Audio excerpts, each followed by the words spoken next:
बिस्मिल्लाहिर्रहमानिर्रहीम। अस्सलाम वालेकुम। Welcome to my channel CS house. नए आने वाली व्यूवर से गुजारिश है कि अगर उन्होंने मेरा चैनल सब्सक्राइब नहीं किया तो मेरा चैनल सब्सक्राइब करें ताकि हर आने वाली नई वीडियो उनको मिलती रहे। तो चलिए हम आज के टॉपिक की तरफ चलते हैं। आज हमारा टॉपिक है briefly describe the advantages and disadvantages of database management system. कि डेटाबेस मैनेजमेंट सिस्टम के कौन कौन से एडवांटेजेस होते हैं और कौन कौन से उसके डिसएडवांटेजेस होते हैं। ये हमारे सेकंड ईयर के चैप्टर नंबर 1 का लास्ट टॉपिक है और ये वेरी इंपॉर्टेंट क्वेश्चन है हमारा लॉन्ग के हवाले से, तो इसलिए इसको अच्छी तरह से सुनिएगा। तो चलिए हमारा एडवांटेज, सबसे पहला जो एडवांटेज है वो है data independence. It means that the data and application programs are separate from each other. इस मतलब हमारा जो डाटा होता है और एप्लीकेशन प्रोग्राम होते हैं वो एक दूसरे से सेपरेट होते हैं। अगर हम डाटा में कोई चेंज करें तो उससे एप्लीकेशन प्रोग्राम को कोई फ़र्क नहीं पड़ता, और अगर हम एप्लीकेशन प्रोग्राम में कोई चेंज करें तो उसकी वजह से डाटा को कोई फ़र्क नहीं पड़ता, क्योंकि दोनों एक दूसरे पर डिपेंड नहीं कर रहे होते। ठीक है। उसके बाद है user can change data storage structures and operations without changing the application program. कि अगर हमने अपने डाटा के स्ट्रक्चर को या उसकी स्टोरेज को चेंज करना हो तो हमें उसके लिए एप्लीकेशन प्रोग्राम को चेंज करने की ज़रूरत नहीं होती। The user can also modify the program without reorganising the data.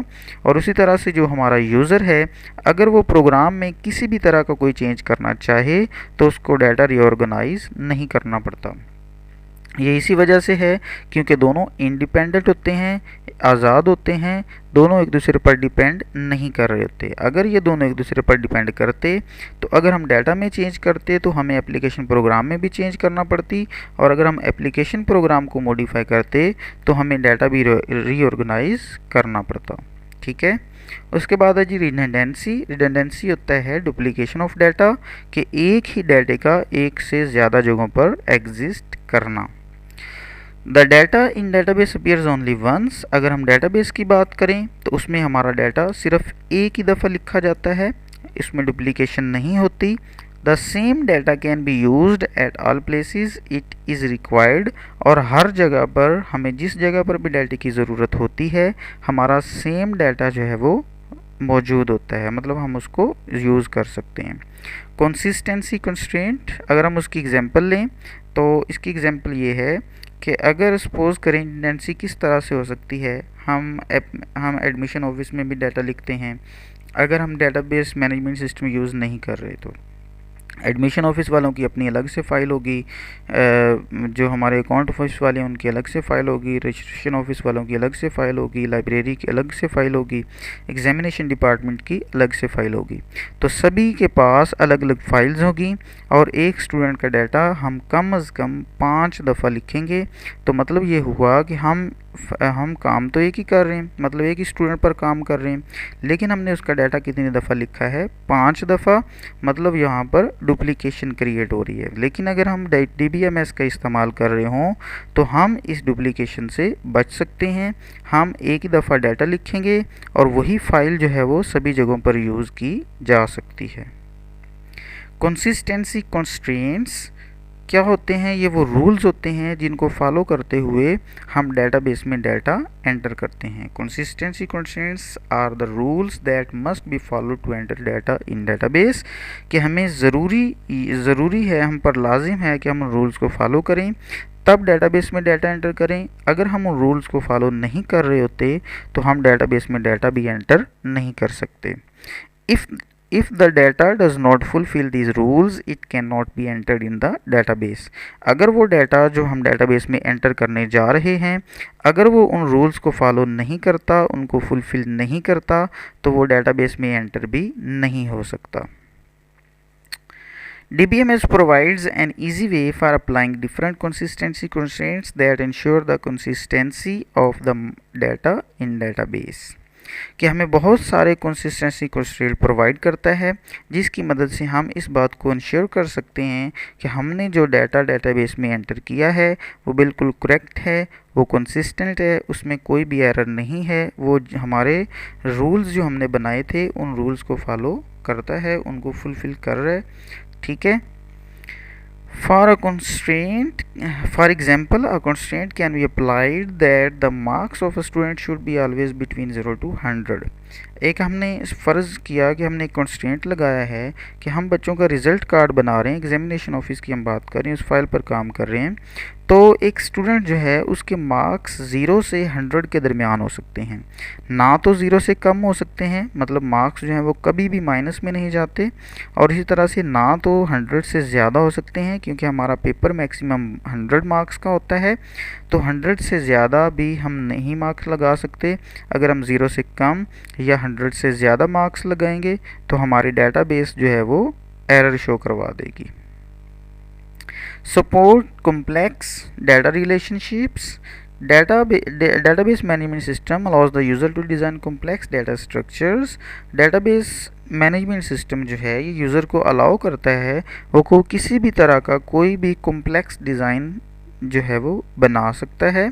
It enables the user to logically view and access data in different ways, और इस बात को भी इनेबल करता है कि हमारा जो यूज़र है वो लॉजिकली अपने डाटे को व्यू कर सकता है, मतलब किसी भी तरह से अपने डाटे को ज़ाहिर वहाँ पर कर सकता है।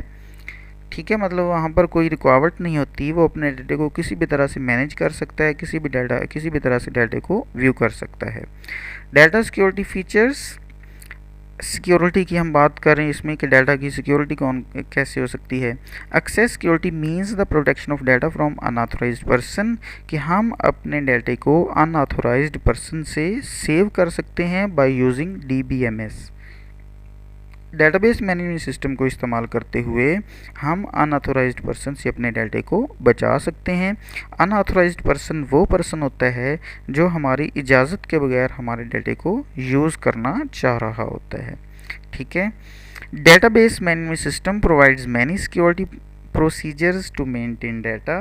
डेटाबेस मैनेजमेंट सिस्टम हमें बहुत सारे सिक्योरिटी प्रोसीजर्स प्रोवाइड करता है जिसकी मदद से हम अपने डाटा को मेंटेन कर सकते हैं। Password and user name for accessing data are the example of data security, कि हम जब भी अपने डाटाबेस में से डाटा एक्सेस करने जाते हैं तो हमें दो चीज़ें रिक्वायर्ड होती हैं। सबसे पहले हमारा यूज़र नेम और उसके बाद पासवर्ड। अगर हमारा यूज़र नेम दुरुस्त होता है तो फिर हम पासवर्ड लिखते हैं, अगर पासवर्ड भी ठीक होता है तो फिर हमें डाटे पर एक्सेस मिलती है, अदरवाइज़ हम डाटे की एक्सेस हासिल नहीं कर सकते। और यही हमारा DBMS का एक फ़ीचर भी है कि इसकी मदद से हम अनऑथोराइज्ड पर्सन से अपने डाटे को बचा सकते हैं। इसकी एग्जांपल फेसबुक है, जो फेसबुक का डाटाबेस है। हम जब अपने अकाउंट को लॉगिन करते हैं तो वो हमें दो चीज़ें रिक्वायर्ड करता है, यूज़र नेम एंड पासवर्ड। तो वो भी इसी फॉर्म में है कि हमारे डाटा की सिक्योरिटी के लिए।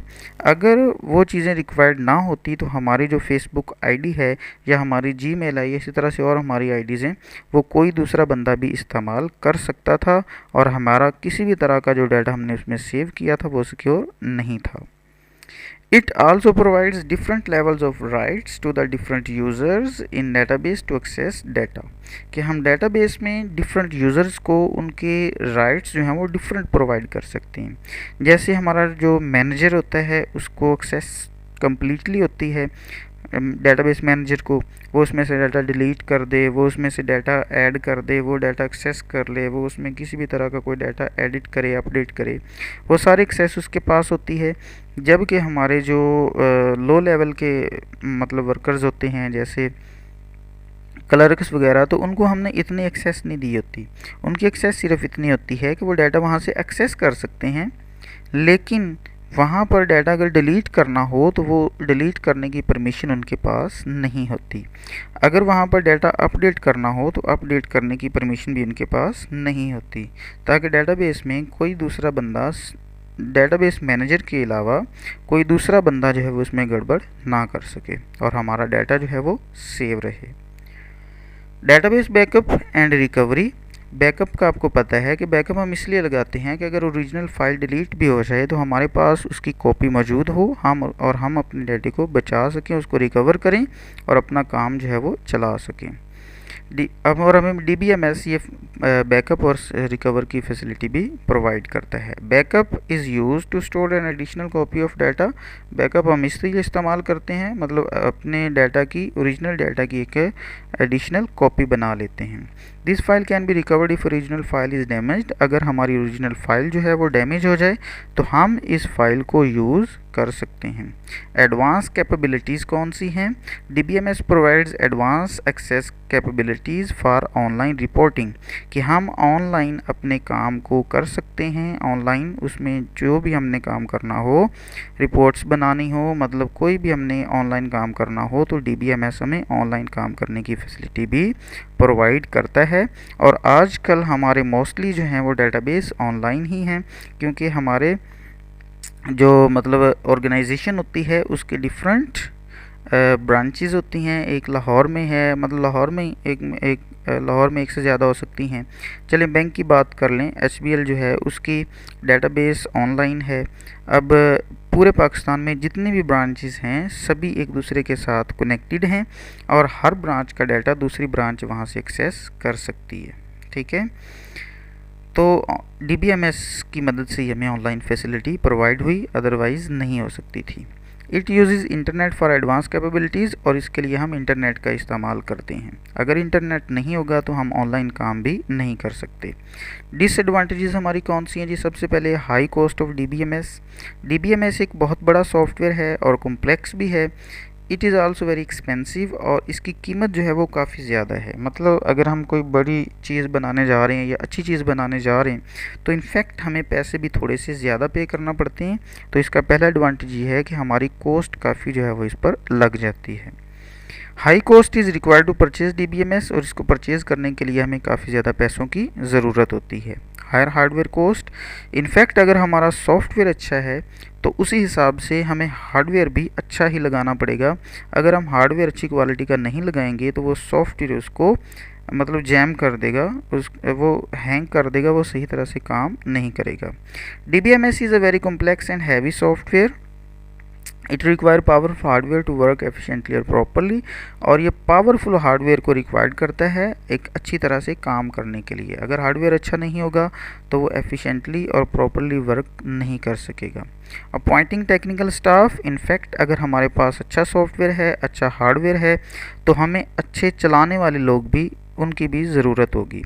तो हमें टेक्निकल स्टाफ की ज़रूरत होगी, और जो टेक्निकल स्टाफ होता है इनफैक्ट वो सैलरी हमसे ज़्यादा लेता है as compare to non technical staff. तो उनकी निस्बत हम उनकी सैलरी ज़्यादा होती है, तो इस पर भी हमारी काफ़ी ज़्यादा कॉस्ट लग जाती है। The technical staff is required to manage DBMS like a database administrator and application programmer.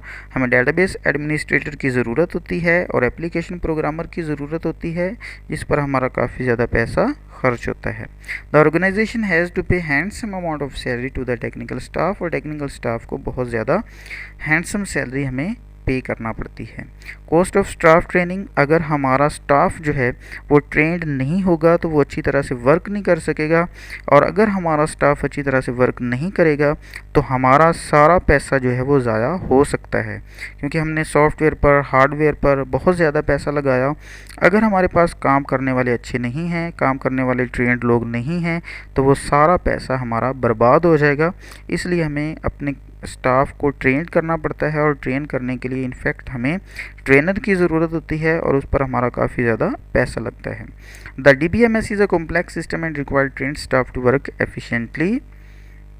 The usual training is required in all fields like programming, application development and database administration. इन सारी fields के लिए हमें staff को train करने की ज़रूरत होती है। An organization may need to spend a lot of money for the training of staff, और इस सिलसिले में ऑर्गेनाइजेशन जो होती है वो अपनी काफ़ी ज़्यादा पैसा इस पर खर्च करती है। Problems in wrong database environment, the problem may occur if the wrong database environment is selected, अगर हम अपने डेटाबेस के इन्वायरमेंट का चूज़ गलत कर लें तो इससे भी हमारे लिए प्रॉब्लम क्रिएट हो सकती है। मतलब हमने इन्वायरमेंट सपोज ये था कि हमने सोचा कि 100 लोग जो हैं वो हमारे डेटाबेस में आएंगे, लेकिन बाद में क्या हुआ कि हमें 1000 लोगों की ज़रूरत होगी, या हमने 1000 की लिमिट रखी थी जबकि उसमें 1 लाख आ गया, तो फिर हमारे इन्वायरमेंट में हमें चेंज करना पड़ेगी, तो इससे हमारे लिए प्रॉब्लम्स क्रिएट हो सकते हैं।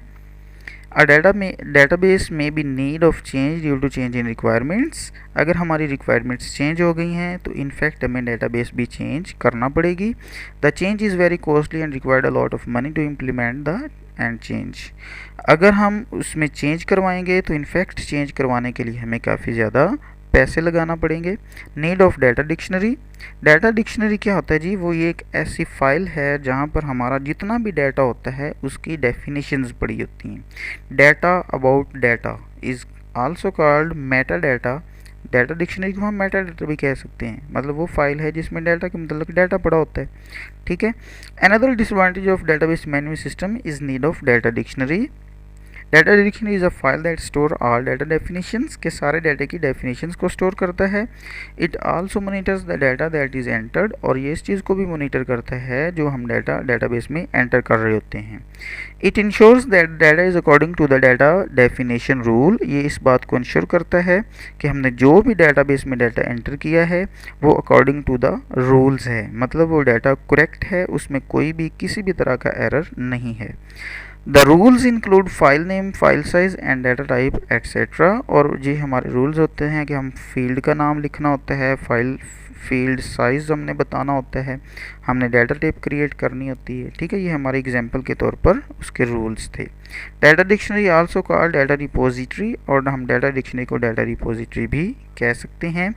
It is very useful tool but expensive. It requires hardware cost as well as installation cost. ये वो कहता है कि बहुत अच्छा तो है, हमारे लिए फ़ायदेमंद तो बहुत है, लेकिन ये एक्सपेंसिव भी बहुत है। इसके लिए हमें हार्डवेयर की ज़रूरत होती है और फिर हमें इंस्टॉल करने की ज़रूरत होती है, जिस पर हमारा काफ़ी ज़्यादा पैसा लग जाता है। Thank you so much. Stay blessed. Allah हाफिज़।